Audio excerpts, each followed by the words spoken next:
La redada comienza a todos los terroristas y matones que están contrabandeando drogas venenosas hacia los Estados Unidos de América. Tengan cuidado, los borraremos de la existencia. Eso es lo que estamos haciendo. Las 4:47 am a lo largo de la costa de Georgia. Una isla oculta, un asalto federal repentino. 68 rehenes rescatados con vida, toneladas de narcóticos incautadas. 12 depredadores multimillonarios expuestos. Un director de hospital somalí en el centro. Si quieren conocer la verdad detrás de esta operación, denle like para que más personas lo vean. 832 muertes, 68 rehenes rescatados con vida. Más de 2 toneladas de fentanilo, metanfetaminas y cocaína incautadas de una isla borrada de los mapas de IDU con operaciones que se extendieron por 4 estados. Uno de los quiebres de seguridad interna más alarmantes jamás descubiertos. Pero la verdadera sorpresa no fueron las drogas. Fue quien construyó el imperio. No contrabandistas, no soldados de carteles, sino un director de hospital somalí en Washington D.C., utilizando acceso federal, cobertura médica e intermediarios autorizados para proteger una isla de caza humana durante 4 años. Para entender lo profundo de esta infiltración, denle like y dejen un comentario diciendo, exponlos, porque lo que viene después es algo que cada estadounidense necesita escuchar. A las 4:47 am, la oscuridad sobre el Atlántico se rompió con el sonido de los rotores. 3 fuerzas federales, FBI, HRT, ATF y la Guardia Costera de IDU, se movieron como una sola. Su objetivo, Isla Iyaz, una isla privada de 36 acres, borrada de los mapas civiles, situada a 24 millas de la costa de Georgia. Los cortadores de la Guardia Costera formaron un perímetro cerrado, mientras los botes de ataque rápido cortaban las olas, entregando equipos tácticos en la costa rocosa. Por encima de ellos, 2 helicópteros del FBI flotaban bajos, dejando caer cuerdas en la densa línea de árboles donde los guardias armados ya se estaban apresurando. Se oyó el disparo de armas. Estallidos controlados, mientras los agentes avanzaban metro a metro. Dentro del complejo principal de la isla, estalló el caos. Los multimillonarios, que creían ser intocables, fueron arrastrados fuera de los búnkeres de lujo, mientras 68 rehenes eran encontrados encadenados, deshidratados y apenas conscientes. Equipos de ATF irrumpieron en una instalación subterránea, descubriendo 2 toneladas de narcóticos y 45 armas almacenadas junto a cubas químicas. Al amanecer, la batalla había terminado.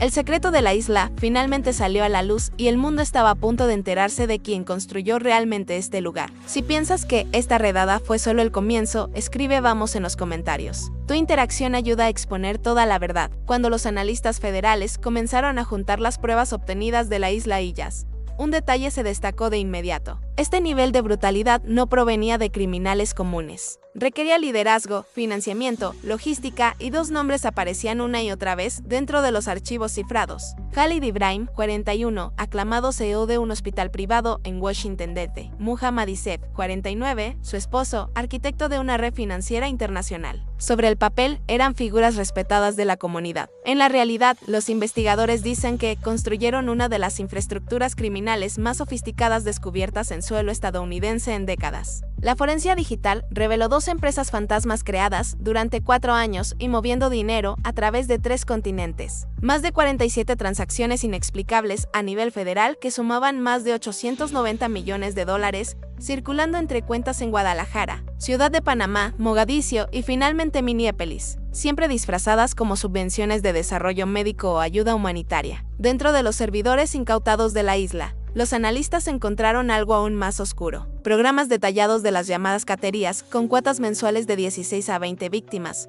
órdenes de suministros para drones de rastreo y pagos a contratistas armados. Los registros mostraron 56 caterías ejecutadas en 48 meses, resultando en 832 muertes confirmadas sin un solo sobreviviente hasta que un hombre rompió el patrón. Marcus Webb, un veterano de los Marines de IDU que sufre de PTSD, había sido secuestrado en octubre de 2024. Su testimonio, combinado con el metraje de drones que logró robar, expuso el verdadero propósito de la isla, un terreno de caza disfrazado como un santuario de lujo. Investigaciones posteriores revelaron que Ibrahim y Isef también controlaban una cadena laboral de migrantes somalíes ilegales, obligándolos a participar en la producción o el tráfico de drogas bajo amenazas de violencia. Varias víctimas estaban vinculadas a denuncias de personas desaparecidas en 5 estados. La isla era solo la superficie. El imperio bajo ella era mucho más grande, mucho más rico y mucho más organizado de lo que cualquiera imaginaba. ¿Qué te sorprendió más? ¿El número de muertes, las empresas fantasmas o las caterías humanas? drogas. Comenta con una palabra, caterías, dinero o la primera traición. La redada en la isla Iyas fue solo el primer golpe. Una vez que los agentes comprendieron la magnitud de la red que Ibrahim y Seif habían construido, los líderes federales comprendieron una verdad. Si no se movían rápido, toda la operación se dispersaría por todo el país. Dentro de 48 horas, se lanzó una ofensiva multilateral, una de las acciones conjuntas más grandes realizadas desde principios de los 2000 segundos. Los objetivos se extendían por Minnesota, Ohio, Washington y Maine, cada ubicación vinculada a una capa diferente del imperio criminal de la pareja. Minnesota, los primeros golpes cayeron antes del amanecer. Equipos tácticos de ICE, respaldados por unidades de campo del FBI, convergieron en un grupo de casas suburbanas que funcionaban como el centro de comando financiero. Los agentes irrumpieron en las puertas simultáneamente, las bombas de destello iluminando los tranquilos vecindarios. Varios sospechosos intentaron escapar por callejones traseros, pero fueron interceptados por equipos de drones que rastreaban las firmas térmicas en tiempo real. Dentro de las casas, los agentes descubrieron servidores que contenían rutas de transacciones, códigos de libros de drogas y comunicaciones que vinculaban las celdas locals con la red cifrada de Use. Mientras tanto, en Ohio, la operación dio un giro más peligroso. La inteligencia había señalado que una de las instalaciones médicas afiliadas a Ibrahim funcionaba como una tapadera para procesar fondos ilícitos. Cuando los agentes ingresaron al edificio, se encontraron con resistencia armada. El disparo resonó a través de los pasillos estériles mientras los equipos de ATF avanzaban hacia un sótano reforzado. Lo que encontraron abajo fue asombroso. Mezcladores industriales, tambores químicos y equipos de embalaje para narcóticos sintéticos, esencialmente una versión móvil más pequeña de la planta de drogas de la isla. Dos guardias armados intentaron detonar dispositivos incendiarios, pero fueron neutralizados antes de que pudieran iniciar una reacción en cadena. Más al oeste, en el estado de Washington, los grupos de asalto de la DEA allanaron un almacén cerca del puerto de Tacoma. La estructura parecía abandonada, pero los escaneos térmicos revelaron movimiento en su interior. La incursión desató un tiroteo breve pero intenso. Una docena de traficantes fortificados, detrás de contenedores de acero, intentaron mantener su posición. Cuando desplegaron granadas de humo, los equipos tácticos cambiaron a ópticas térmicas, avanzando a través de la neblina con precisión metódica. El almacén contenía un laboratorio completo de fentanilo, sistemas de ventilación, prensas para pastillas y suficientes productos químicos precursores como para fabricar miles de dosis letales por hora. El golpe final llegó en Maine, donde unidades de la Guardia Costera interceptaron los envíos de carga de cereal Mines vinculados al cartel. Compartimentos ocultos y contenedores de envío contenían fajos de dinero en efectivo, documentos falsificados e instrucciones de enrutamiento destinadas al blanqueo en el extranjero. Al final de la barrida de 72 horas, cientos fueron arrestados. Decenas de casas seguras fueron incautadas y todas las pistas conducían a una conclusión. Ibrahim y Seif habían construido un imperio sombrío que abarcaba 4 estados. Cada pieza estaba diseñada para funcionar incluso si las otras caían. Ya no más. Por primera vez, toda la máquina estaba colapsando ciudad por ciudad, puerto por puerto, milla por milla, mucho antes de que la isla Iyas se convirtiera en un terreno de caza. Los investigadores dicen que el plano de este imperio existía en las mentes de 2 hombres, Khalid Ibrahim y Muhammad Seif.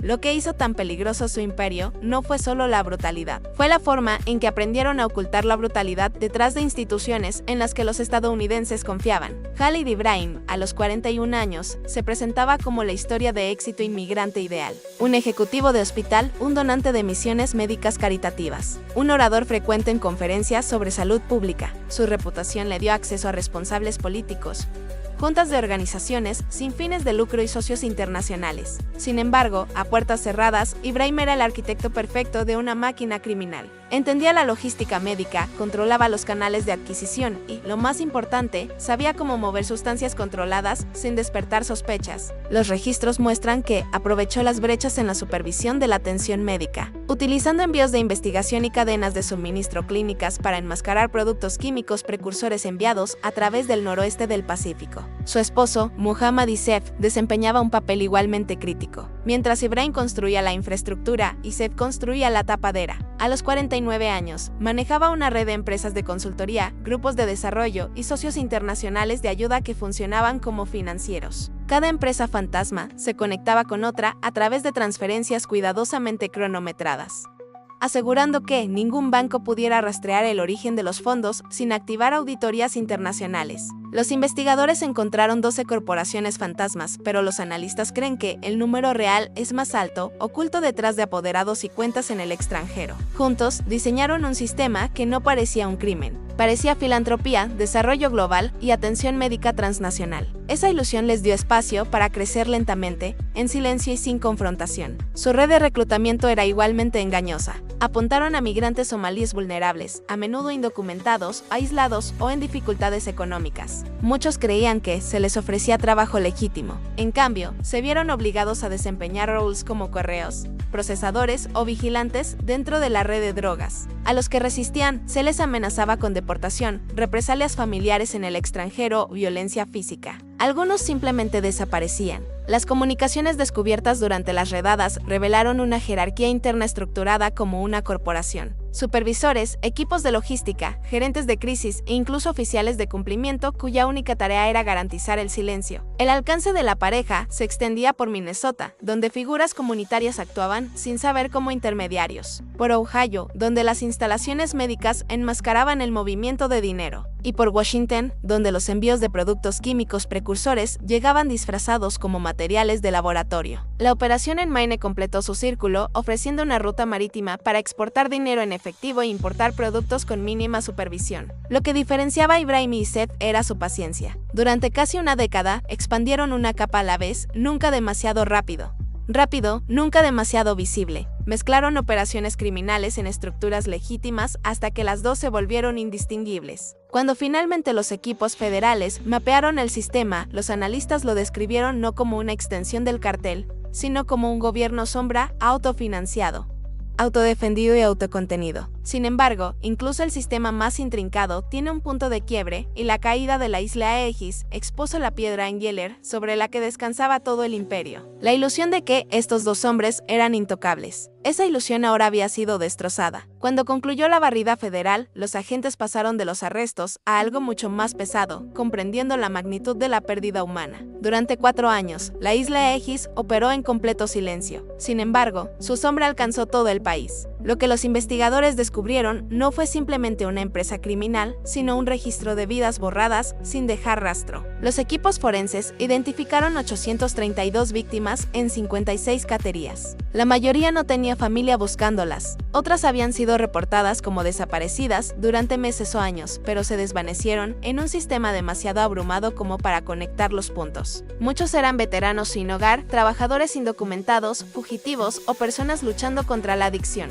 Gente que vivía en los márgenes de la sociedad, fácil de atacar y fácil de olvidar. Sus archivos, recolectados de varios estados, formaban un patrón tan devastador que los agentes experimentados lo describieron como un evento de víctimas masivas silenciosas. Los 68 sobrevivientes recuperados de la isla estaban frágiles, deshidratados, desnutridos y psicológicamente destrozados. Varios habían sido forzados a trabajar dentro de la fábrica de drogas, revolviendo cubas químicas durante horas bajo supervisión armada. Otros habían estado retenidos durante meses, esperando a que comenzara la próxima cacería. Las evaluaciones médicas mostraron huesos rotos que nunca sanaron adecuadamente, quemaduras por exposición a productos químicos y signos de restricción prolongada. Sus testimonios pintaron un cuadro tan bruto que los psicólogos federales advirtieron a los investigadores que se prepararan para lo que estaban a punto de escuchar. Más allá del sufrimiento humano, surgió otro costo: la presión sobre los sistemas estadounidenses destinados a proteger a los vulnerables. Ibrahim y Seth habían manipulado los programas federales de asistencia con una precisión aterradora, a través de identidades robadas, reclamaciones fraudulentas e intermediarios corruptos. Drenaron decenas de millones de dólares de los programas de asistencia para vivienda pública, subsidios de atención médica y fondos de emergencia.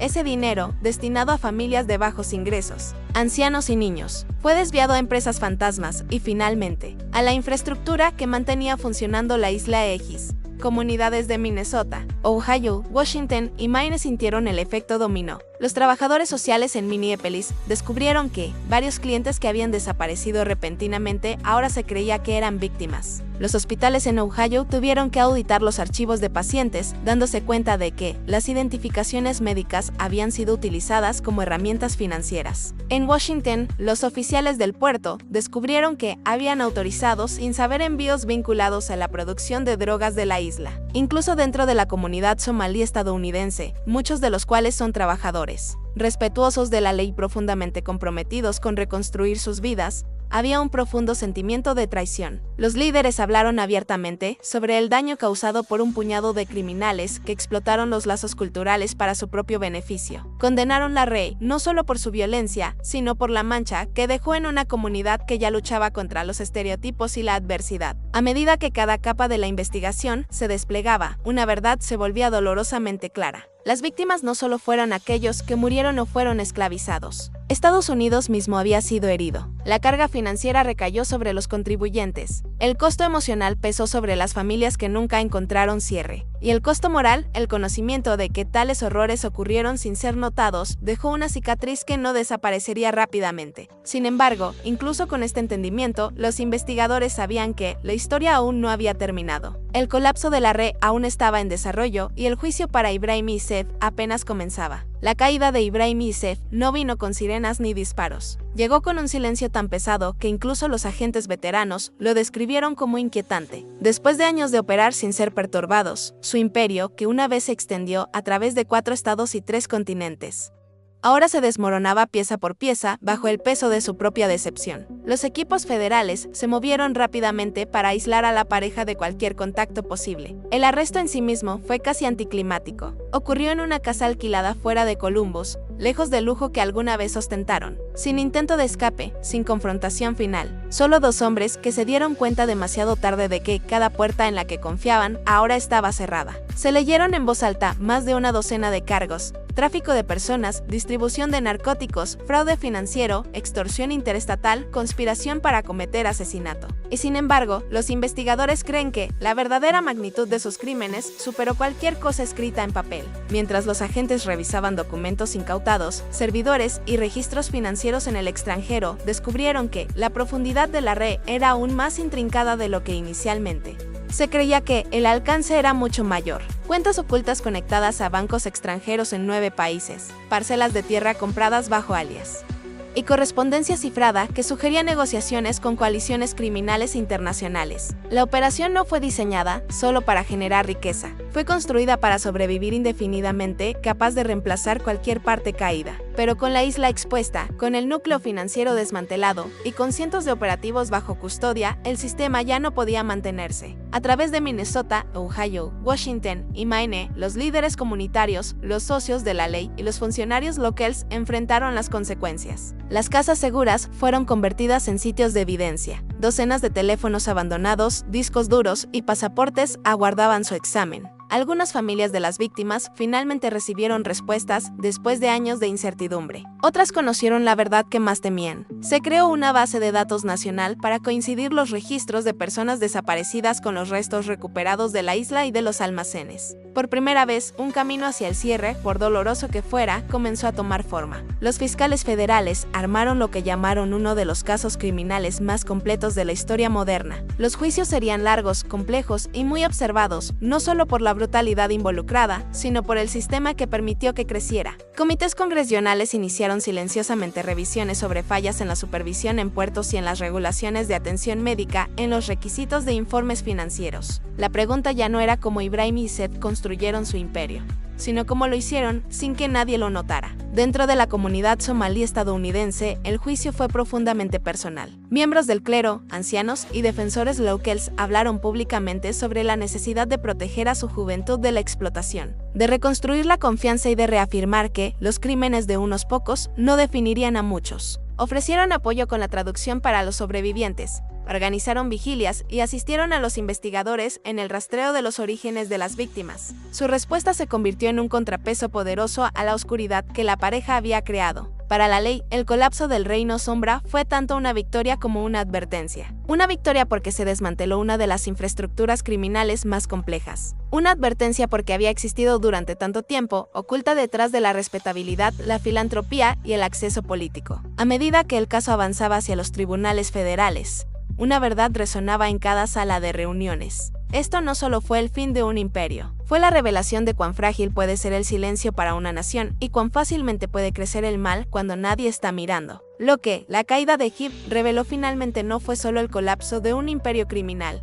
sino una advertencia sobre el mundo en el que ahora vivimos. Durante décadas, Estados Unidos creyó que sus mayores amenazas provenían del exterior, adversarios extranjeros, estados hostiles, campos de batalla distantes. Pero este caso probó algo mucho más inquietante. En la era moderna, el poder no siempre llega con uniforme o con armas alzadas. A veces llega con un traje, a veces habla el lenguaje de la medicina, la ayuda humanitaria y el liderazgo comunitario, y a veces opera silenciosamente dentro de los sistemas en los que más confiamos. Desde Washington D.C. hasta Minnesota, desde Ohio hasta los puertos de Maine, esta red explotó la misma apertura que define a las sociedades democráticas. Movió dinero a través de continentes, se ocultó detrás de estructuras de ayuda internacional y mezcló la logística criminal en las cadenas de suministro globales. Esta no es solo una historia de crimen, es una lección geopolítica. En un mundo globalizado, las fronteras ya no son las únicas líneas de defensa. Los sistemas financieros, los canales humanitarios, la supervisión de la atención médica y la aplicación de la inmigración se han convertido en terrenos estratégicos. Cuando la supervisión falla, cuando el silencio reemplaza el escrutinio, los actores criminales no solo ganan dinero, sino que obtienen influencia, y la influencia no controlada se convierte en poder.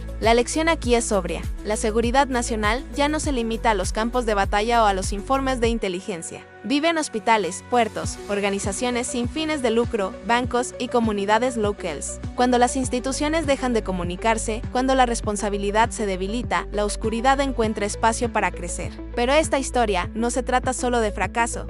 También se trata de respuesta. Agentes federales, analistas, fiscales y líderes comunitarios se unieron para desmantelar algo que muchos creían intocable. Los sobrevivientes fueron rescatados, las víctimas finalmente fueron contadas y un sistema basado en el secreto fue arrastrado a la luz. Lo que suceda a continuación depende de la vigilancia, no solo de las autoridades, sino de los ciudadanos. Si esta historia te hizo detenerte, no sigas desplazándote. Da like para que más personas vean lo que el silencio puede ocultar. Comparte este video con alguien que aún crea que esto nunca podría pasar aquí. Y comenta una palabra abajo, responsabilidad. Porque la conciencia no es pasiva, la atención no es neutral. Y la historia nos muestra algo claramente. El mal no prospera cuando es poderoso, sino cuando se le ignora. Mantente alerta, mantente informado y quédate con nosotros para el próximo capítulo porque este juicio está lejos de terminar.